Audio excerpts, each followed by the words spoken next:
Hi hello എല്ലാ കൂട്ടുകാർക്കും പുതിയൊരു വീഡിയോയിലോട്ട് സ്വാഗതം. അപ്പോൾ നമുക്കിന്ന് ഈ പെയിൻറ്റ് ബ്രഷ് ഒന്നും ഇല്ലാതെ പെട്ടെന്നൊരു പെയിൻറ്റിങ് ചെയ്തെടുത്താലോ.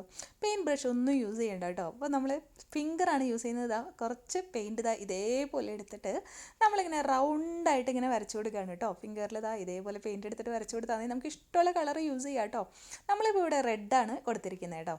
അപ്പോൾ നല്ല വട്ടമായിട്ട് ഇങ്ങനെ വരച്ച് കൊടുത്തിട്ട് എടുക്കുക കേട്ടോ. അപ്പോൾ നന്നായിട്ട് തന്നെ പെയിൻറ്റ് കയ്യിൽ ഡിപ്പ് ചെയ്തെടുക്കുക, കഴിയുന്നതിനനുസരിച്ച് ചെയ്തെടുക്കുക കേട്ടോ. അപ്പോൾ റൗണ്ടിൻ്റെ സൈസ് എന്ന് പറഞ്ഞാൽ നമ്മൾ ഉണ്ടാക്കാൻ പോകുന്ന സംഭവം എത്ര സൈസിൽ വേണോ അതിനനുസരിച്ചിട്ടുള്ള ആ ഒരു റൗണ്ടാണ് കേട്ടോ വേണ്ടത്. അപ്പോൾ അതിന് പ്രത്യേകിച്ച് ഇത്ര സൈസ് എന്നൊന്നും ഇല്ല കേട്ടോ. ജസ്റ്റ് പെയിൻറ്റ് എടുക്കുക, എന്നിട്ട് ഇങ്ങനെ റൗണ്ടായിട്ട് വരച്ചു കൊടുക്കുക കേട്ടോ.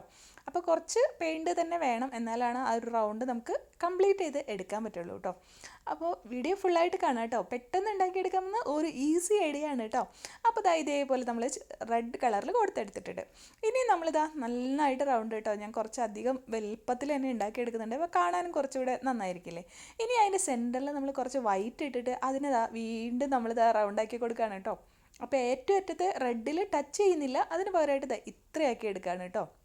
അതിനുശേഷം നമ്മൾ എന്താ ചെയ്യുന്നത്, വീണ്ടും നമ്മൾ വൈറ്റ് പെയിൻറ്റ് എടുക്കുകയാണ്, വീണ്ടും നമ്മൾ റൗണ്ട് വരച്ച് കൊടുക്കുകയാണ് കേട്ടോ. അപ്പോൾ ആ രണ്ടാമത് വരച്ചെത്തിയ റൗണ്ട് ഉണ്ടല്ലോ, അതിൻ്റെ അടുത്ത് എത്തിയിട്ട് നിർത്തുക കേട്ടോ. ആ ഒരു കളർ നമുക്ക് വേണം, അതിന് വേണ്ടിയിട്ടാണ് കേട്ടോ. പിന്നെ വീണ്ടും വൈറ്റ് കൊടുക്കുക. അങ്ങനെ നമ്മളൊരു 2-3 കളറ് ഒരു ഷെയ്ഡ് പോലെ ഇങ്ങനെ ആക്കിയെടുക്കുകയാണ് കേട്ടോ ചെയ്യുന്നത്.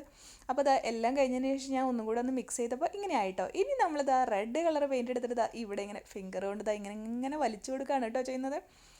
അപ്പോൾ ഇതേപോലെ ജസ്റ്റ് ഇങ്ങനെ വലിച്ചു കൊടുത്താൽ മതി. ആ ഒരു ഷേപ്പ് വരുന്ന പോലെ ഇങ്ങനെ വലിച്ചു കൊടുക്കുക കേട്ടോ. റെഡ് എന്തിനാണ് നമ്മളിവിടെ കൊടുക്കുകയെന്ന് വെച്ചാൽ നല്ല ബ്രൈറ്റ് കളർ റെഡ് നമുക്ക് ഈ ഒരു ലെയറിൽ കിട്ടാൻ വേണ്ടിയിട്ടാണ് നമ്മൾ റെഡ് ഡിപ്പ് ചെയ്തിട്ട് കൊടുക്കുന്നത് കേട്ടോ. ഇനിയിപ്പോൾ നമ്മുടെ കയ്യിൽ ആ ഒരു റെഡ് കളർ പെയിൻറ്റ് കുറച്ച് നന്നായിട്ട് നിൽക്കുന്നുണ്ടെങ്കിൽ നമുക്ക് വേറെ പെയിൻറ്റ് യൂസ് ചെയ്യേണ്ട ആവശ്യമില്ല. ഇതേപോലെ ജസ്റ്റ് വലിച്ചു കൊടുത്താൽ മതി കേട്ടോ.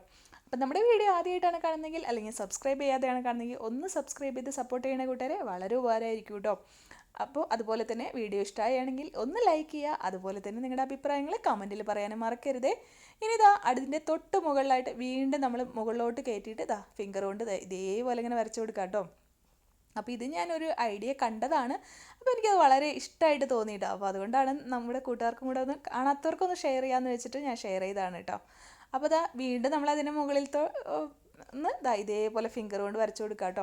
അപ്പോൾ നമ്മൾ പല കളറുകൾ ഇട്ടതുകൊണ്ട് തന്നെ കളറുകളും പല കളറുകളായിട്ട് ഇങ്ങനെ വരും കേട്ടോ. കണ്ടോ, ഓരോ പെറ്റൽസ് നമ്മളിങ്ങനെ വരച്ചു കൊടുക്കുമ്പോൾ ആ ഒരു മുകളിലത്തെ കളർ വന്നിട്ട് ഒരു ലെയർ പോലെ ആവുന്ന കണ്ടോ. ഇനി വീണ്ടും കൊടുക്കുക കേട്ടോ. ഓരോ ലെയർ കഴിയുമ്പോഴും നമ്മുടെ ഫിംഗറൊന്നും നമ്മൾ തുടച്ച് കൊടുക്കണം കേട്ടോ. എന്നാൽ മാത്രമേ ഒരു ഭംഗിയായിട്ട് വരുള്ളൂ.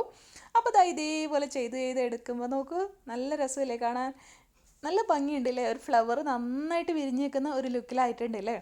ഇനി നമുക്ക് എന്താ വേണ്ടത്, ഈ ഒരു ഫ്ലവറിന് നമുക്ക് കുറച്ച് ലീവ്സൊക്കെ വരച്ചു കൊടുക്കാം അല്ലേ. അപ്പോൾ ലീവ്സും നമ്മൾ ഫിംഗർ കൊണ്ട് തന്നെയാണ് കേട്ടോ വരച്ചു കൊടുക്കുന്നത്. അപ്പോൾ അതിനായിട്ട് ഗ്രീൻ കളർ എടുത്തിട്ട് ഒരു ഡ്രോപ്പ് ഇട്ട് കൊടുത്തിട്ട് ഒരു ഫിംഗറിൻ്റെ ഷേപ്പിലോട്ട് നമ്മുടെ കയ്യിനെ ഒന്ന് മൂവ് ചെയ്താൽ മതി കേട്ടോ. ജസ്റ്റ് എങ്ങനെയാണോ ഒരു ലീഫിൻ്റെ ഷേപ്പ് ഇരിക്കുക, ആ ഒരു ഷേപ്പിലോട്ട് നമ്മുടെ ഒരു ഫിംഗറിനൊന്ന് മൂവ് ചെയ്താൽ മതി കേട്ടോ. അതിന് ഇതേപോലെ ഒന്ന് ആക്കി കൊടുത്തിട്ടുണ്ട്. അപ്പോൾ 2 ലീഫ് ഇങ്ങനെ ഇതാക്കുന്ന പോലെ ആക്കി കൊടുത്തിട്ടുണ്ട്. 2 സൈഡിൽ ഇതേപോലെ വരച്ചു കൊടുക്കാണ് കേട്ടോ ഞാൻ ചെയ്യുന്നത്. ആദ്യം ഒരു ഡ്രോപ്പാണ് ഇട്ട് കൊടുക്കുന്നത്, പിന്നെ ആ ഡ്രോപ്പിനൊന്ന് നമ്മൾ വലിച്ച് ഒന്ന് നീട്ടി കൊടുക്കുക, അത്രേ ഉള്ളൂ കേട്ടോ. പിന്നെ അതിനോട്ട് ഒരു സ്റ്റെമ്മ് പോലെ ഇങ്ങനെ ഒന്ന് ചെരിച്ച് ഫിംഗർ പിടിച്ചിട്ട് അതിലോട്ട് ഒരു സ്റ്റെമ്മ് വരുന്ന വിധത്തിലും ഒന്ന് ഫ്ലവറിലോട്ട് കണക്ട് ചെയ്ത് കൊടുക്കുന്നുണ്ട് കേട്ടോ. ഇതിന് ശേഷം നമുക്ക് താഴത്തോട്ടൊരു സ്റ്റെമ്മ് വേണ്ട ഈ ഫ്ലവറിന്. അപ്പോൾ അതും നമ്മൾ ഫിംഗറിൽ തന്നെ പെയിൻറ്റ് എടുത്തിട്ട് സൈഡ് ഇങ്ങനെ പിടിച്ച് ഫിംഗർ ഒന്ന് ചെരിച്ച് പിടിച്ചിട്ട് ഇങ്ങനെ നേരെ ഒരു സ്ട്രെയിറ്റ് ലൈൻ വരച്ചു കൊടുത്താൽ മതി കേട്ടോ. അപ്പോൾ പെയിൻറ്റ് ബ്രഷൊന്നും ഇല്ലയെന്ന് വെച്ചിട്ട് ഞാൻ ആരും പെയിൻറ്റ് ചെയ്യാതൊന്നും ഇരിക്കേണ്ട. പിന്നെ ഇതൊരു രസമല്ലേ നമുക്ക് ചെയ്തെടുക്കാനായിട്ട്. ഫിംഗറും ആവുമെന്ന് മാത്രമേ ഉള്ളൂ, പക്ഷേ ഒരു രസമാണ്. പെയിൻറ്റ് ബ്രഷൊന്നും ഇല്ലാതെ നമുക്കിങ്ങനെ ഒരു പിക്ചർ ചെയ്തെടുക്കാമെന്ന് പറഞ്ഞാൽ നല്ല രസമായിട്ട് എനിക്ക് തോന്നി കേട്ടോ. അപ്പോൾ ഇതുപോലത്തെ ഒരുപാട് ഐഡിയാസ് ഉണ്ട് കേട്ടോ. അപ്പോൾ നിങ്ങൾ എങ്ങനെയുണ്ടെന്ന് പറയണം, ഇഷ്ടപ്പെട്ടോ എന്ന് പറയണം. ഇഷ്ടപ്പെട്ടെങ്കിൽ കൂടുതൽ ഐഡിയാസായിട്ട് നമുക്ക് വരാം കേട്ടോ. അപ്പോൾ ഇത് ഞാൻ ചെയ്ത് നോക്കിയപ്പോൾ എനിക്ക് നല്ല ഭംഗിയായിട്ട് തോന്നി കേട്ടോ. ഇനി ഇത് നമുക്ക് നമ്മുടെ ഫ്രെയിമൊക്കെ ചെയ്ത് വെച്ച് കഴിഞ്ഞാൽ കുറച്ചുകൂടെ നല്ല ഭംഗിയായിരിക്കും കേട്ടോ. ഇനി നമ്മൾ ആ ഗ്രീൻ സ്റ്റെമ്മ് വരച്ചു കൊടുത്തിട്ടുണ്ടല്ലോ, ഒന്നും കൂടെ ഒന്ന് കൊടുക്കുക കേട്ടോ. എന്താണെന്ന് വെച്ചാൽ ആ ഒരു സ്റ്റെമ്മ് നമുക്ക് മുകളിലോട്ട് ആ ഗ്രീൻ കളർ കാണാതെ ആ താഴത്തോട്ട് വന്നതാണെന്ന് തോന്നാൻ വേണ്ടിയിട്ട് ആ ഒരു സ്റ്റെമ്മ് വരച്ചു കൊടുത്ത് നമ്മൾ ഒരു ലെയറും കൂടെ കൊടുക്കുക. ഇനി ഇവിടെ ഒരു ലീഫും കൂടെ നമ്മൾ കൊടുക്കുന്നുണ്ട് കേട്ടോ. സെയിം മെത്തേഡാണ് ചെയ്യുന്നത്. ഫിംഗർ ഒന്ന് ജസ്റ്റ് മൂവ് ചെയ്തിട്ട് കൊടുക്കുകയാണ് കേട്ടോ ചെയ്യുന്നത്. അതേപോലെ തന്നെ സ്റ്റെമ്മും ഒരു ലീഫുമാണ് കേട്ടോ 2 സൈഡിലായിട്ട് കൊടുക്കുന്നത്. അതൊക്കെ നമ്മുടെ ഇഷ്ടമാണ്. ഇനി വേണമെങ്കിൽ ഒരു ബഞ്ച് ഓഫ് ഫ്ലവേഴ്സ് ഉണ്ടാക്കിയെടുക്കാം, ഇതിനേക്കാളും ചെറിയ ഫ്ലവേഴ്സ് ഉണ്ടാക്കിയെടുക്കാം. അതൊക്കെ നമ്മൾ ഇഷ്ടത്തിനനുസരിച്ച് നമ്മൾ ചെയ്തെടുക്കാം കേട്ടോ. അപ്പോൾ അത് എല്ലാം കഴിഞ്ഞപ്പോൾ ഫൈനൽ ലുക്ക് എങ്ങനെയുണ്ട്, ഇഷ്ടമായോ? അപ്പോൾ എനിക്കിത് ഫൈനൽ ലുക്ക് ഫിംഗർ കൊണ്ട് വരച്ചതാണെന്ന് പറയുമ്പോൾ എല്ലാവർക്കും ഭയങ്കര ഒരു അതിശയമായിട്ട് തോന്നും കേട്ടോ. പെയിൻറ്റ് ബ്രഷ് അല്ലാതെ ഫിംഗർ കൊണ്ട് ഇങ്ങനെയൊക്കെ വരയ്ക്കാമെന്ന് പറഞ്ഞു കഴിഞ്ഞാൽ നല്ല രസമല്ലേ. അപ്പോൾ അങ്ങനെ ഒരു ഫിംഗർ കൊണ്ട് വരച്ച ഒരു പെയിൻറ്റിംഗ് എന്ന് പറഞ്ഞു കഴിഞ്ഞാൽ നല്ലൊരു ഭംഗിയായിട്ട് തന്നെ ഇരിക്കുന്നുണ്ട്. നല്ല ഭംഗിയുണ്ട് കേട്ടോ കാണാനായിട്ട്. കൈ കൊണ്ട് നമ്മൾ ബ്രഷ് കൊണ്ട് വരയ്ക്കുന്ന അത്ര ഭംഗിയായിട്ടില്ലെങ്കിൽ കൂടി ഫിംഗർ വെച്ച് മാത്രം വരച്ചതായതുകൊണ്ട് അത് നോക്കുമ്പോൾ ഒരു നല്ല ലുക്ക് തന്നെയുണ്ട് കേട്ടോ. അപ്പോൾ ഒരു വെറൈറ്റി ഐഡിയ ട്രൈ ചെയ്തു നോളൂ. അപ്പോൾ വീണ്ടും വരാം. Bye bye.